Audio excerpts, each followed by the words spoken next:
पेशी incredible SI news.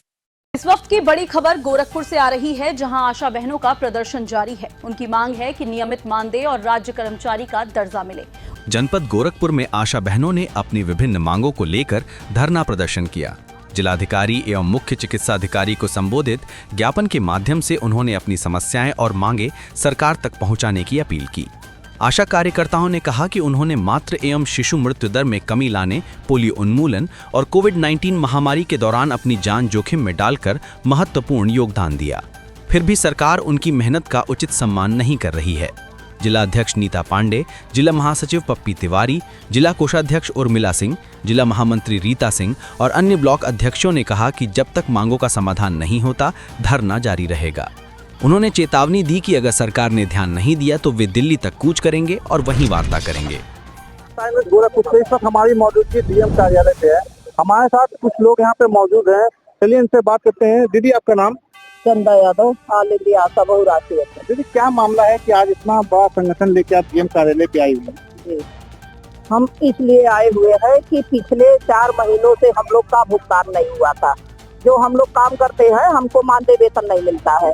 उस भुगतान के लिए हम लोग धरने पर जब बैठ गए तो लास्ट अक्टूबर में 2-2 हजार रुपया करके भुगतान भेजना शुरू किए, लेकिन अभी हमारे कई ऐसे अन्य मद हैं जो हमारा भुगतान नहीं हुआ है। आभा-आईडी, आयुष्मान कार्ड, टीबी, डॉक्टर के जो मरीज होते हैं उनका पैसा, कुछ अभियान की बैग, जितनी योजनाओं का काम आता है सब आशा बहनों से कराया जाता है, लेकिन उसका 1 रुपया आज तक नहीं मिला।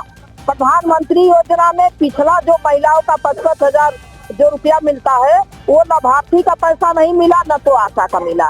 ये सारे पैसे हम लोग का भुगतान नहीं है उसको लेके, और हम माननीय मुख्यमंत्री जी से अपने वेतन के लिए हम मांग कर रहे हैं कि हमारा 18 बरस हो गया, हमें कुछ मानदेय वेतन आप दे दीजिए, लेकिन मुख्यमंत्री जी सुन नहीं रहे हैं। इस उपलक्ष्य में हम लोग पूरा प्रदेश जो है आक्रोश में आशा बहुए हैं, और आज 13 दिन हो गया हम लोग हड़ताल पर बैठे हुए हैं। और आज हड़ताल के माध्यम से, रैली के माध्यम से सीएमओ साहब को, डीएम साहब को ज्ञापन देने आए हैं कि अगर आप हमारी बातों पर ध्यान नहीं दिए, मुख्यमंत्री जी ध्यान नहीं दिए, तो हम 16 नवंबर को दिल्ली भी कूच कर रहे हैं। अगर उसके बाद भी हमारी मांगे नहीं मानी गई तो हम पुनः जो है हड़ताल जारी कर देंगे आने के बाद, और सड़क रोड पर हमारी मांगे बैठी रहेंगी। तब तक बैठेंगी जब तक मुख्यमंत्री जी वार्ता नहीं करेंगे। दीदी, क्या आज आप डीएम कार्यालय पे आई? क्या डीएम जी से आपकी मुलाकात हुई? अब जब हम आते हैं भैया, तब तक हमारे प्रशासन भाई यही कहते हैं कि डीएम साहब मीटिंग में है, डीएम साहब प्रशासनिक बैठक में है। तो जब डीएम साहब हरदम प्रशासनिक बैठक में रही है तो हम कहाँ जाए, हम यही बैठो। तो क्या सरकार को क्या संदेश देना चाह रहे हैं आप? सरकार को संदेश ये देना चाहते हैं डीएम साहब के द्वारा, सीएमओ साहब के द्वारा, कि हमारी मांगों पर विचार करें और हमारी बहनों का सम्मानजनक एक वेतन कर दे, राज्य कर्मचारी का दर्जा दे दे। हम फुटपाथ पर महिलाएं कब तक इस तरह रोड पर रहेंगे? सर, हम लोग इसलिए आए हैं डीएम साहब हम लोग की आवाज मुख्यमंत्री तक पहुंचाएं, क्योंकि हम लोग इतने 2006 से काम कर रहे हैं, लेकिन सबकी मानदेय में बढ़ोतरी, हम लोग का ना मानदेय बना है, ना कोई काम के प्रति लेकर के कोई बढ़ोतरी हुई है।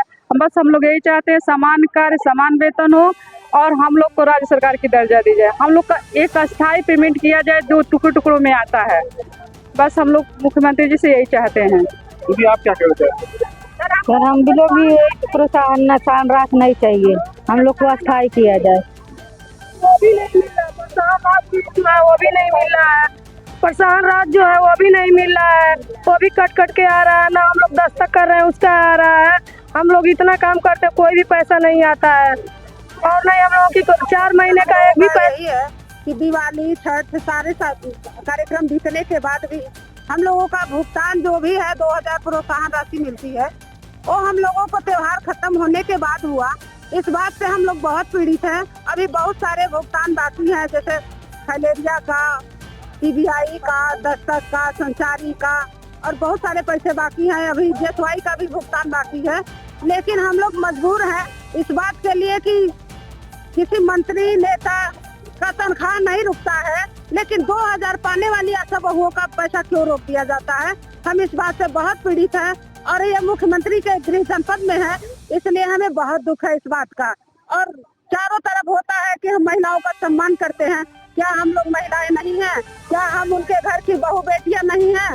अगर हम लोग हैं तो हम लोगों के साथ न्यायपूर्वक न्याय किया जाए, यही हमारी प्रार्थना है। लेकिन हमारी सरकार हमारे जिले में आए, हम लोग धरने पर बैठे थे 12 दिन से, लेकिन हमारी मुख्यमंत्री जी ने सुध नहीं ली, उनके विधायकगण ने सुध नहीं ली, उनके जो सांसद जी हैं वो भी नहीं लिए, उनके जो जनप्रतिनिधि हैं, उनके जो सीएमओ साहब हैं, उनके तमाम पदाधिकारी स्वास्थ्य विभाग के हैं, तो किसी ने हमारे संज्ञान को लिया नहीं। आज हम मजबूर होकर के यहाँ जिलाधिकारी के यहाँ आए हुए हैं कि हम लोगों की बातों को हमारे मुख्यमंत्री जी तक पहुँचाई जाए, और जब तक पहुँचाई नहीं जाएगी हम लोगों की बातों को मुख्यमंत्री जानेंगे कैसे। इसलिए हम इस बात के लिए आए हैं और ज्ञापन के माध्यम से आज हम लोगों को बहाना बना के यहाँ के कर्मचारी भी कह रहे हैं डीएम साहब किसी बाहर जरूरी काम से चले गए हैं, लेकिन हम लोग तब तक नहीं जाएंगे जब तक हमारे डीएम साहब हम लोगों की बातें नहीं सुन लेते, हम लोगों से मिल नहीं लेते, तब तक हम लोग नहीं जाने वाले। आपका नाम? उर्मिला सिंह, गोरखपुर से। हाँ, डीएमओ साहब दे रहा, हमारे योगी जी दे रहा, हमारे सीएमओ साहब पीछे से भागे ना, ये कौन बात बोले? हाँ बताइए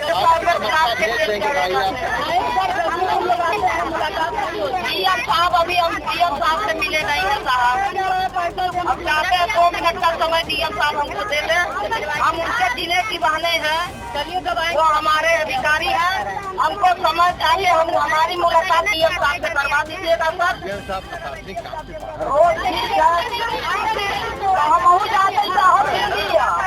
जब हमारे डीएम साहब नहीं सुनिए तो हम 13 नवंबर के दिल्ली कुछ करे जाते हैं, क्या करब डीएम साहब बाहर रही है सर, हम बाहर चल जाते हैं, अब काम नहीं होगा।